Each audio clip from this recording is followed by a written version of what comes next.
These niggas ain't having that shit like they say they is. I know, it was just me and my brother at the store. We was hitting good licks going both for both.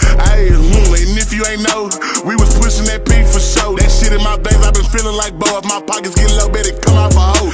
Ayy, them fiends at the door.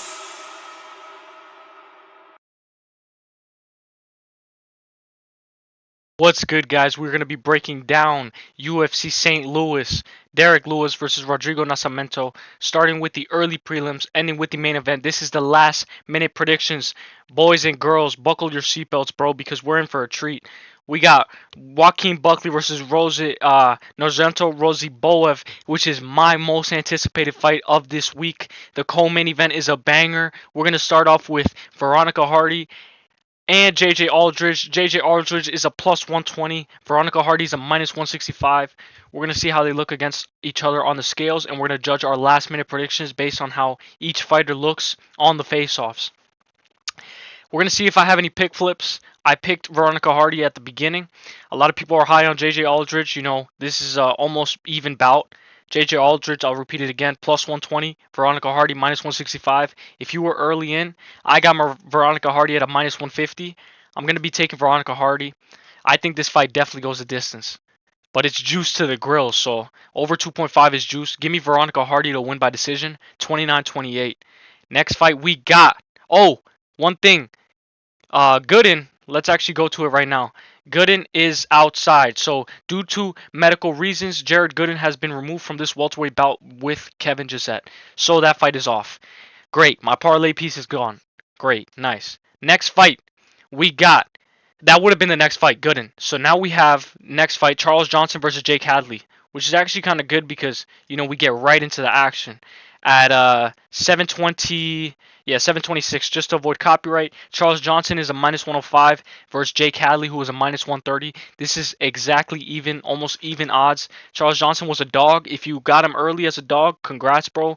I think I leaned Charles Johnson at the beginning, and I think I'm going to take him again. I'm not going to lie. Jake Hadley is an extremely good, well-rounded fighter. But we just don't know what we're going to get with Charles Johnson. Charles Johnson looked amazing against his last opponent, Azat. And I think he's coming into his own. And I think he's actually in his prime right now. So when we look at this fight, let me just go over the odds one more time. I got the over 1.5. I'm just looking at my things, at my slips. I got the over 1.5. And I'm taking Charles Johnson. I think he wins by decision. So give me the minus 105 against Jake Hadley, who's the minus 130. Give me Charles Johnson to win by decision. Let's go. I can't wait for this. This whole card is stacked. Next fight, we got Billy Goff. All right, 835, 835. Sorry if I'm looking down. We just got to, you know, avoid copyright. Billy Goff at a plus 125 versus Trey Waters, minus 170. Pretty good fight. I don't know any of these guys, bro. I saw a little bit of footage on Billy Goff. He's pretty good. But I'm not going to lie. Billy Goff, I saw him get submitted twice at the last second. Of two separate fights, so it was kind of weird, but he's a good wrestler, but he does gas. Trey Waters is huge, bro. I leaned, I don't know if I'm going to do a pick flip, guys. Right now, we got a drum roll. We got a drum roll right here. I'm going to be taking, I'm going to take Billy Goff. Give me Billy Goff by decision. I'm taking the dog. I'm not making a pick flip. I'm keeping it. I'm keeping it a stack. We're going Billy Goff by, maybe he finishes him inside the distance, but I got over 2.5 because I don't really trust Billy Goff as a dog, but I'm taking him for the props and I'm taking him for the over 2.5 in this fight. I know it's going to be maybe juiced, but I think fight goes the distance is more likely than me, you know, trying to pick one of these guys when we both don't really know. You know, we got to see more from these guys. And a guy like Trey Waters, you know, I don't know, a little inconsistent, but we'll see. We'll see how he does tomorrow. I got Billy Goff with the upset. 933. We got Tabitha Ricci, guys. This is my favorite part. So just sit back and relax, guys, because this is my favorite part. I'm not going to lie. This is why we're all here. Tell me not. This is why we're all here. We're all here just to see this. Tabitha Ricci, she got like, bro, she has to be on gear. She's bad, though. She's bad, but, bro, she has to be on gear. I think she's on gear. And, like, look at her abs, her six-pack.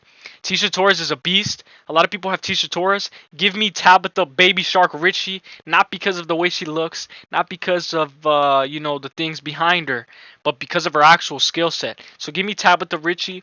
Give me Tabitha Ricci by decision, which is let's go over the odds actually.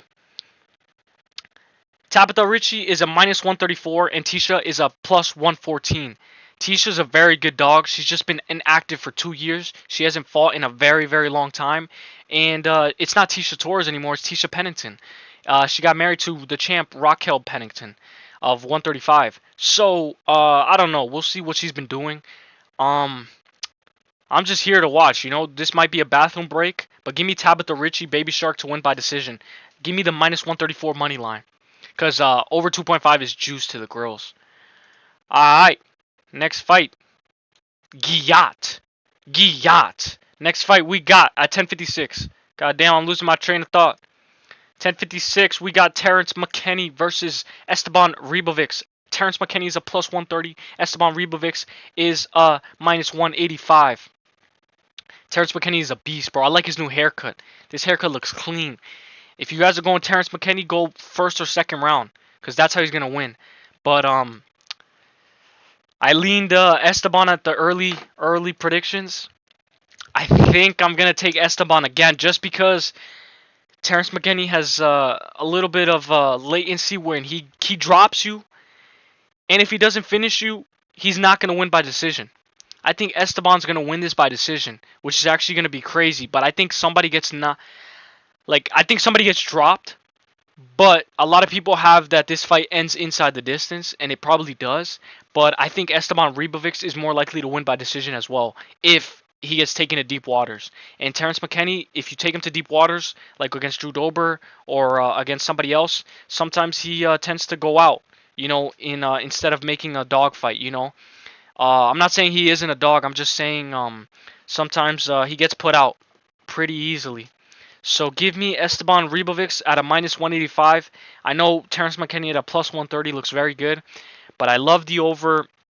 No, I actually don't like the over. I like the under 2.5. And I'm going to take Estaban Ribovics money line. So give me Estaban Ribovics money line, Tabitha Ricci, Billy Goff, Charles Johnson, and Veronica Hardy so far. Now we're going to go up the card. This fight, I cannot wait, bro. This card is just as stacked as Rio de Janeiro, in my opinion. And Rio de Janeiro had a lot of robberies, bro. Pantoja did not win that fight. Comment down below if you think Pantoja won. We got Chase Hooper versus Borshchev. Slava Claus. I'm going to just call him Slava Claus, bro.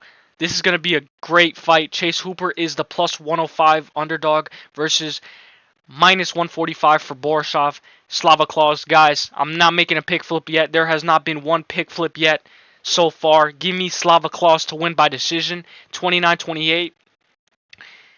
But the best dog on this card so far is Chase Hooper. I think Chase Hooper has a better chance at winning than Terrance McKinney. And a lot of people are going to call me crazy because Terrance McKinney has that nuclear option.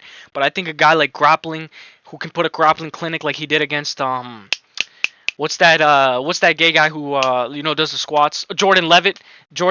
He beat him. Guys, Chase Hooper is one of the best dogs on the card so far. But I'm going Borshchev, Slava Claus, just because of his power. And he's very good at boxing. And he went to a draw in his last fight against a very good wrestler. Guys, we got a couple more fights to go. 13-16. We open up the main card with Robelis Despainge versus Waldo Cortes Acosta, Salsa Boy. This guy was dancing on Andrei Arlovski. You want to dance on Andrei Arlovski, right, bro? Well, now it's time for your ass to get knocked out because you didn't KO him and you didn't give me my money. So, KO him. Robelis Despainge KO in the first round. Give me Robelis Despainge to KO this mother in the first round. Moicano wants money. Robelis Despainge KO first round. Robelis get paid back for what he did to Andrei Arlovski.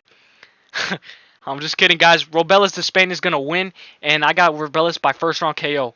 Guys, he's a future heavyweight prospect. He reminds me a little bit of a Francis Ngannou. He can knock you out while moving backwards and forward. Next fight, 14-29. We got Alex. Let's go over the odds. Actually, real quick. Robelis Despainge.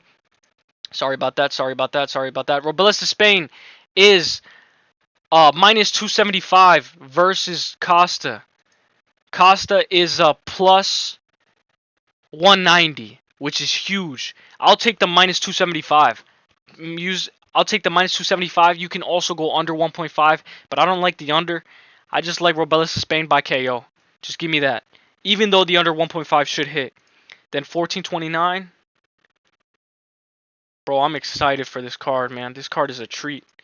1429, Alex Caceres versus Sheen Woodson. This is going to be a banger fight because when you look at both of them, Bruce Leroy is a beast. When he goes up against somebody like Sheen Woodson, you know this fight's going to go the distance. In my opinion, Alex Caceres has only been knocked out one time, and he's been submitted and lost by decision in his last 8 losses, I believe. In his losses. Give me Sheen Woodson by decision, which is plus 100. This is a specific play that I have, which is Sheen Woodson to win by points. So I have him to win by decision, 29-28, 29-28, and maybe 30-27. I think Sheen Woodson is going to stay longer on the outside, and he's going to put a striking clinic on Alex Caceres. It's going to be crazy though watching these two boys fight. Sheen Woodson is a minus 215. Alex Caceres is a plus 172. Give me the minus 215. He might be bigger on Saturday night. He might be as big as minus 225. If you guys see anything around 200, 225, take it. Take Sheen Woodson at a 225. I'll take it any day of the week. Then we have Diego Ferreira versus Menifield Vs Rebecki at 1537. Hang on, guys. I gotta... Holy, it's hot. Tell me not summer's coming, right? Alright. We got Diego Ferreira versus Menifield Vs Rebecki. Diego Ferreira is a plus 370 versus Menifield Vs Rebecki, who's a minus 520. He was a minus 470 earlier this week, a minus 400 maybe 2 weeks ago. Now he's as big as a 520. Do not moneyline him. You can use him as a parlay piece. I have a double chance on Menifield Vs Rebecki. I have him to win by KO or on points. And that's what I said. I said that Menifield Vs Rebecki should win by KO or on points. And if I lose, he wins by submission. I don't think Diego Ferreira wins this. And I know I shouldn't be overlooking anybody like Diego Ferreira, who's a very good veteran. But give me the over 1.5 as a nice little prop, to add to your parlay. And give me Menifield Vs Rebecki double chance by KO or by the distance on points. It's gonna be a great fight. 1649 is the next fight. Actually, do we have to? Yeah. All right. 1649. Here we go. Alonzo Menifield, who opens up at a plus 225 versus Carlos Ulberg at a minus 290. It's going to be crazy because when we look at both of these guys fight, guys, it's going to be a banger fight.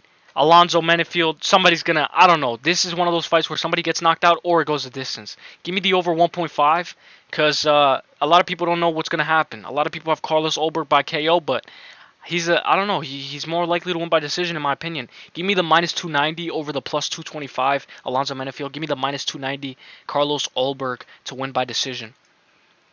But I'm gonna take money line. This is gonna be a great fight. Carlos Ulberg always shows up to fight. 1806. We got the co-main event of the evening, guys. Let me know your most anticipated fight of the night. This is my most anticipated fight of the entire card. I'm gonna be waiting for this fight. I have Ruziboev. This is going to be crazy because Nascimento is moving from 185 to 170 to fight Joaquin Buckley. He made weight. A lot of people were wondering if he was going to make weight. Joaquin Buckley pulls out cash. He tells him, yo, you're going to need some money. After I knock you out, I'm going to knock you. He said, I'm going to knock you out. It's actually funny because Buckley always puts on a show. Ruziboev says, no. No, not to me. Somebody's getting KO'd in this fight. But all of Ruziboev's losses have been by decision at welterweight. So, it's actually not surprising if you have Buckley by decision. What I have is just Ruziboev underdog. I just have him as an underdog. I just have him because Buckley has been knocked out, I believe, 6 times. Chris Curtis, Kevin Holland. He's been knocked out a couple of times. And when he gets knocked out, he gets figured out. And he's not able to overwhelm you. And his striking, he has heavy hands and he has that nuclear option where he can, KO Ruziboev. But if you're not confident on this guy who you don't know, take the over 1.5. Ruziboev's finishes are in the first round. Last 10 of his finishes are in the first round. I don't think he finishes Buckley in the first round. I think this fight actually does hit over 7.5 minutes. And it's going to be crazy because, somebody's going to get KO'd. If you don't trust that, you can go the under 2.5 or fight does not go the distance. I have over 1.5 just because it's a little bit juicier. And Ruziboev to win. This is going to be a great fight, guys. Ruziboev is a plus 110 and Joaquin Buckley is a minus 134. He was like as high as a minus 150 at some points. I'm not taking Buckley as a minus 150 anywhere. And I know I might regret it because he looked perfect against Vicente Luque, but nah. Give me Ruziboev. Main event of the evening, boys. 22:40. Sorry if I took a little bit of time talking, but these are the last minute predictions, brother. Alright. Last minute prediction for Derek Lewis versus Rodrigo Nascimento. Derek Lewis, what did he say? 264 pounds. Bro, I'm probably gonna get a copyright. Bro, give me Derek Lewis by KO first, or second, or third. Let me go over the odds. Derek Lewis is a minus 168. He was earlier like a minus 140, minus 150 earlier this week. Now he's a minus 168. A lot of people are high on Derek Lewis. If Derek Lewis is going to win, it's by KO. He's not going to win by decision. He's not going to win by submission. Rodrigo Nascimento, if he wins, he's going to win by just Derek Lewis gets tired and he gives up. Give me Derek Lewis to KO him. I know this is a little bit of a reach. If you guys like, Nascimento and think he has a good chin, go for the over 1.5. It's plus money, I think. But give me Derek Lewis by KO round 1, 2, or 3. And if he doesn't KO him in the first 3 rounds, then we're done. He loses. Guys, if you guys enjoyed this video, drop a like, comment your favorite dog, and let me know your most anticipated fight for this fight, St. Louis. Guys, I'll see you guys in the next one, guys. This has been it. The last minute predictions. Derek Lewis, baby, let's go. Let's go, heavyweight king, KO king. Let's get another knockout. Enjoy the fights tomorrow, guys. Peace.